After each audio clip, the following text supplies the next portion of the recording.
In the meantime, we've been talking here a lot about the game last night in Brooklyn because it seems to have a lot of different storylines to it between the Nets and the Warriors. And as you are watching Steph Curry play right now, Jalen Rose, what is the first thought that enters your mind? That Steph Curry is the best player in the NBA. I know how much we love Giannis. I know how much we love KD, and it highlighted itself last night. And you know what else? He got a killer instinct.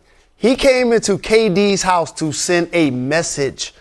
At the beginning of the game, when you walk across half court and you pull up for three and you pump up the crowd, that's sending a message in their house. He made 9 of them yesterday. And the Warriors won by 30. It was not even a game. The best team in basketball showed KD that they got better without him. The 2 years they were able to repair themselves and didn't make the playoffs. Clay and Wiseman still aren't playing. They're now in a better position going forward than KD's Nets. And was James Harden playing? Did he look interested? If James Harden is interested, they should just rest him for a month. He looked apathetic. They should just rest him for a month. He looked apathetic. Was James Harden playing and did he look interested are two different questions, unfortunately. But let's go back to Michael Wilbon. Is Steph Curry right now the best player in the NBA? Ask him, Greeny. Yeah, but look, if you had tiebreaker in mind that you needed one, last night was a tiebreaker. Yes. And you know what? There's something, Jalen referred to this a while ago. There's a certain joy that the Golden State Warriors play with. Yes. That everything around it, we've been to their practices, we've been to their shoot-arounds, maybe not recently because of COVID, but it's back if it was ever gone. And I'm sure it was to some degree. You had those serious injuries, particularly the ones to Clay. But they have that joy about them. And I didn't see that or sense that in my time around the Nets. Maybe you guys have. You've been around them more. There's something about that. Steph Curry. Steph Curry brings that to work. Yes, Iguodala being back, he brings it as well. But that starts with the best player on that team. There is no disagreement. The reason why there can't be a disagreement is because when we say that, we're not just going by what we see on the court when it comes to guys of that talent level. KD is a superstar. Yeah. So is Steph. The difference is Steph is a better leader. KD was in Oklahoma City. There was a struggle with leadership with him or Russell Westbrook. KD goes to Golden State. He just played. Clearly, he didn't have to be the leader. There was Steph Curry. There's Draymond. KD followed Kyrie to Brooklyn. It wasn't the other way around. So in his career, he's now, even though he's a champion, an extraordinary individual, player, et cetera, he's never shown that he's the guy that will carry a franchise on his shoulders, which is why so many people were saying LeBron is better. Steph Curry, in the year that he had last year without Klay Thompson, the 2 years that they've struggled, has elevated. And then last but not least, when you look at Poole, Toscano, Lee, Gary Payton II, and all of these other guys, these are guys that have elevated their level of confidence because they're around this guy, yet never fail to be deferential. You see guys throwing no-look passes. Everybody, it's always to Steph Curry, because they know where to find him. They know he's the priority, and not a single solitary soul has a problem being deferential to him in any way. They love him, they respect him, they admire him, and most importantly, they play for him. Whereas with KD, he usually has to carry it himself because that level of leadership doesn't necessarily galvanize folks to go all out. But we're giving him. James Harden a pass on that. But we're giving it James Harden. James Harden been the MVP of the NBA. Right. Steph Curry. That should be equal shouldering. Yes. Steph Curry was a unanimous MVP, and I think it's an appropriate choice of words. Here's the question. Can Kevin Durant overcome all of this and lift the Nets seemingly all by himself? I butted heads with Jalen Rose at the beginning of this season when I said about the Nets, and we were talking about the Lakers earlier in the show. I have to lean towards Jalen Rose being right. I was wrong. Let's be clear on what it was. You said that even without I don't Kyrie, believe in the Nets anymore. I don't believe in them. Okay? Let me be very clear, okay? Yes.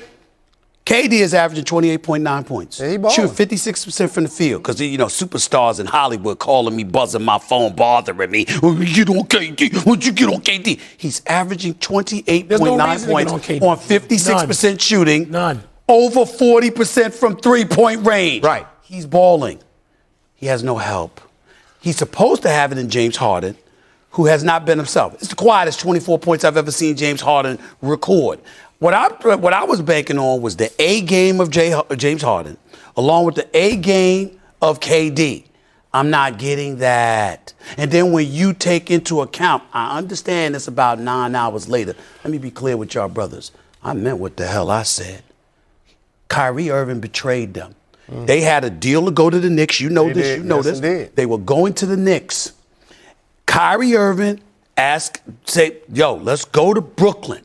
KD signed on. It was some hesitancy, but then DeAndre Jordan got them together, and they signed on to go to Brooklyn. In my humble opinion, Kyrie Irving owes it to them to be in that uniform on that court.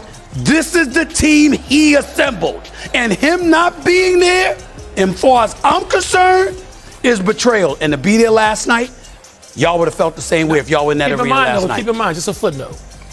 If they had gone to New York under the current rules and protocols, he still wouldn't be playing if he's not taking the shot. That's fair. If he's not being vaccinated. That's fair. So they'd still be. But Stephen A., your point about betrayal, we all have been around and had discussions with people in the NBA a year and a half before it happened. And they were all convinced that those guys were going to go together and that Kyrie was certainly sort of the ringleader. Look, everybody would have wanted KD, and KD could have been playing anywhere and won with anybody. That's right. But once they decided to do this, and last night, to hear the chants of MVP for Steph Curry was a stunner. That's what would have been different if they had gone to the Knicks. Never in the Garden. Yes, the vaccination piece would be the same. Right. But the fans at the Garden would not be chanting MVP for Steph Curry. Greeny, can I let my brother Stephen A. Smith realize what he saw last night? Please. You saw the best player in basketball, except he was playing for the Warriors. Yeah. That's what you saw. You saw the guy that had KD leave OKC to join him. You saw the guy that had James Harden, and both of those guys leave the West to join up together so that they can win. Was James Harden playing last night? Yes, he did. Okay. Yeah. Pedestrian, right? Walking around, I stand right? corrected. So we not going to act like KD don't have enough help.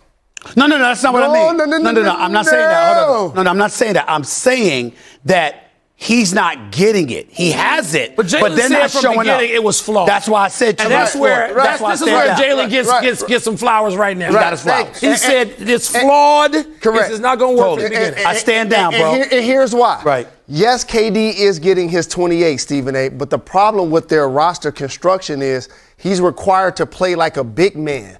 A physical guy. They have no help in the and he just doesn't have that physical stature to play like that on a nightly basis. Let me say this. Defensively in particular. I've been waiting to say this to your face and to your face because I had to say it, even though I said it on TV already. I had to say it to y'all. Do you understand that as we sit here right now tonight, a two-time champion and a two-time NBA Finals MVP is on the verge of being known more for leaving Steph Curry for Kyrie Irving than he is for winning chips? You realize that? That's just a judgment. That's a judgment he made that will be assessed. That's going to be. Well, Scottie Pippen showed me that championships don't necessarily buy happiness. That's true. LeBron James left Miami. Right.